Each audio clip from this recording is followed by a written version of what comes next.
Have you ever trusted someone so completely that you never imagined they were keeping score? Because that's exactly what happened to me. I thought I had married into a loving family. Instead, years later, I opened my mailbox and found an envelope demanding $80,000. Not from a bank. Not from a lawyer. From my former mother-in-law. And she believed I owed every penny. What happened next changed all of our lives forever. My name is Daniel. I'm 37 years old, and I live in Columbus, Ohio. I've always believed in paying my own way. I grew up in a small house with parents who worked hard for everything they had. My father fixed heating systems. My mother worked long shifts at a grocery store. They taught me one simple rule. If someone gives you a gift, don't look for the hidden price tag. For most of my life, that rule was true. Then I met Emily. She was funny, kind, and made every room brighter. We dated for almost 3 years before I proposed. When she said yes, I thought I was the luckiest man alive. There was only one problem. Her mother, Linda. At first, Linda seemed generous. She smiled often. She hugged everyone. She always talked about family. But there was something strange about the way she gave. Every gift came with a reminder. I paid for that. I made that happen. You should appreciate what I've done. At the time, I ignored it. I figured that was just her personality. When Emily and I started planning the wedding, we wanted something small. Around 100 guests. Simple decorations. A local venue. Nothing fancy. We had already saved nearly $40,000 ourselves. But Linda had another vision. No daughter of mine is getting married in a little hall, she said. She insisted on a luxury hotel. Fresh flowers everywhere. A live band. Designer decorations. Ice sculptures. A 5-course dinner. Every week. The budget became bigger. I kept saying, "We can't afford this." Linda would smile. "Don't worry about the money. I'll take care of it." I asked her more than once. "Are you sure?" She laughed. "Of course. This is my gift to my daughter." She never mentioned repayment. Not once. Emily even thanked her during the rehearsal dinner. Linda stood up with tears in her eyes. "This wedding is my gift to both of you." Everyone clapped. My parents clapped too. I remember looking at them, feeling grateful. If only I had known. The wedding was beautiful. People still tell me it was one of the nicest weddings they'd ever attended. For 5 years, Emily and I built a life together. We bought a small house. We adopted a golden retriever named Charlie. We laughed. We traveled. We argued sometimes. Like every couple. Then life changed. Emily received an incredible job offer in another state. I had just been promoted. Neither of us wanted to leave our careers. We tried long distance. For almost a year. It slowly broke us apart. There was no cheating. No screaming. No betrayal. Just distance. And sadness. One evening, we sat at our kitchen table. Emily looked at me with tears in her eyes. "I don't think we're happy anymore." Neither of us wanted to say those words. But both of us knew they were true. Our divorce was peaceful. We divided everything fairly. No fighting. No courtroom drama. When we signed the final papers, Emily hugged me. I hope someday we're both happy. I hope so too. I truly meant it. I believed that chapter of my life had ended. I was wrong. 3 months later, a certified letter arrived. The return address belonged to Linda.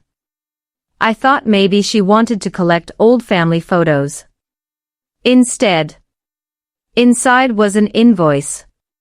Total amount due: $80,412. Attached were pages and pages of itemized wedding expenses. Flowers, band, photography, hotel ballroom, cake, limo, decorations, even the champagne.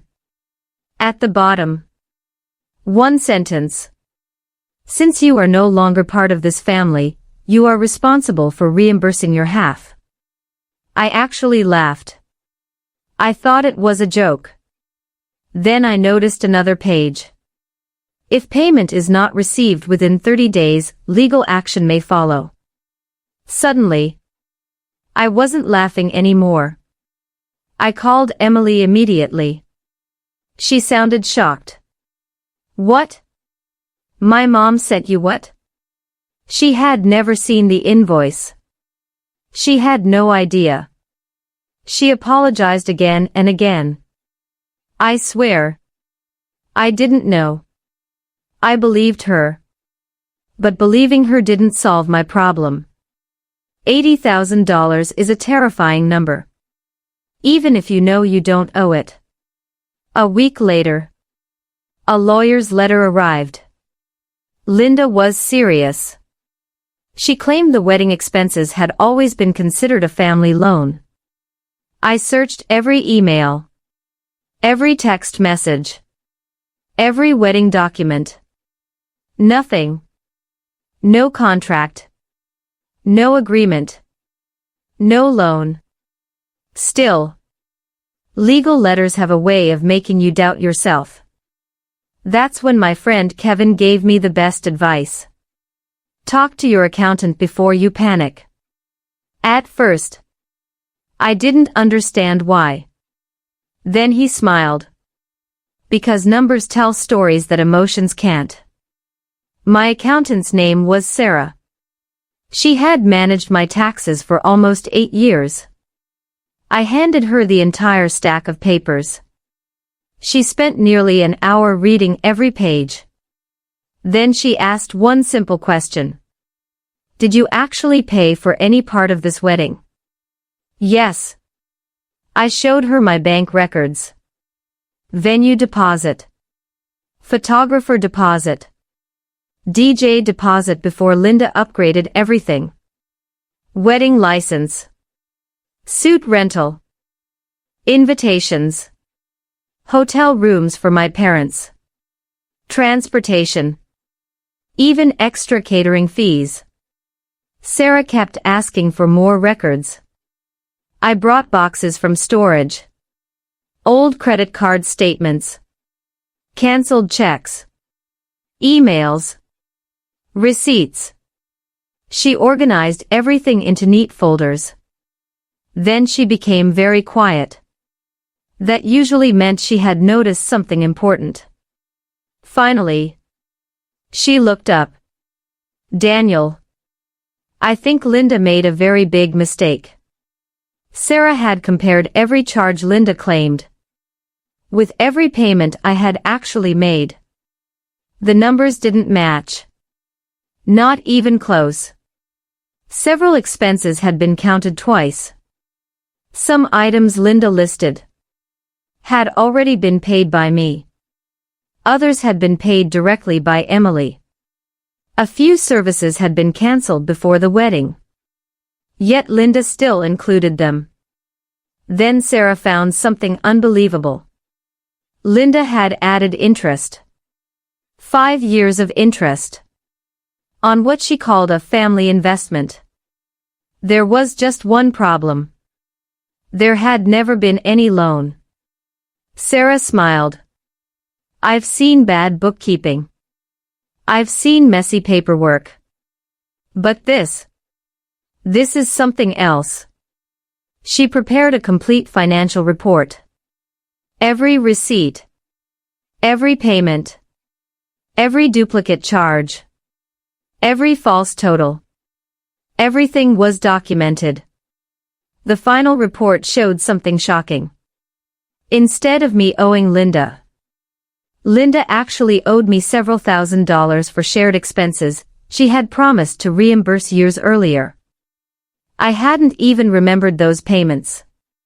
Sarah had found every one of them. Linda's attorney requested a meeting before filing the lawsuit. I agreed. We sat around a large conference table. Linda looked confident.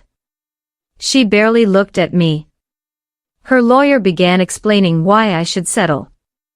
Then Sarah quietly slid her report across the table. The room became silent. The attorney turned page after page. His expression slowly changed. He looked at Linda. Did you tell me about these payments? Linda hesitated. I don't remember. Sarah calmly opened another folder. Here are the bank records. Another folder. Here are signed receipts. Another folder. Here are emails confirming these expenses were gifts. The attorney kept reading. Finally, he leaned back, removed his glasses, and sighed. Then he said words I'll never forget. This case cannot move forward. Linda's face turned bright red. For the first time, she had no answer. No speech. No excuse. The meeting ended less than 10 minutes later. A week afterward, the legal demand disappeared completely. No lawsuit. No more letters. Nothing. Months later, Emily called me. She sounded embarrassed. My mom admitted she was angry about the divorce. She thought making you pay would somehow make things feel fair. I stayed quiet. Because there wasn't much left to say. Anger can convince people they're right. Even when the facts clearly prove otherwise. Today, I'm happily remarried. Emily is happily remarried too. We're friendly whenever our paths cross. Charlie, our old golden retriever, spends weekends with both families. Life has a funny way of healing when people let go of bitterness. As for Linda, I honestly hope she found peace. Because carrying resentment for years must be exhausting. Sometimes I think about that envelope. How one piece of paper almost made me question myself. But then I remember something even more important. Truth doesn't always speak first. Sometimes, truth waits patiently until someone is willing to look closely at the numbers. If I've learned anything from this experience, it's this. Never confuse a gift with a future debt. Real generosity doesn't keep receipts to use as weapons later. And whenever money, family, and emotions become tangled together, write everything down. Not because you expect the worst, but because clear records protect honest people. Thank you for listening to my story. If you've ever been in a situation where someone tried to rewrite history, I hope you remember this one. Sometimes the strongest defense isn't anger. It's evidence. And evidence has a way of speaking louder than accusations. The biggest lesson I carry with me is simple. People may try to change the story, but the truth never changes. In the end, integrity always adds up.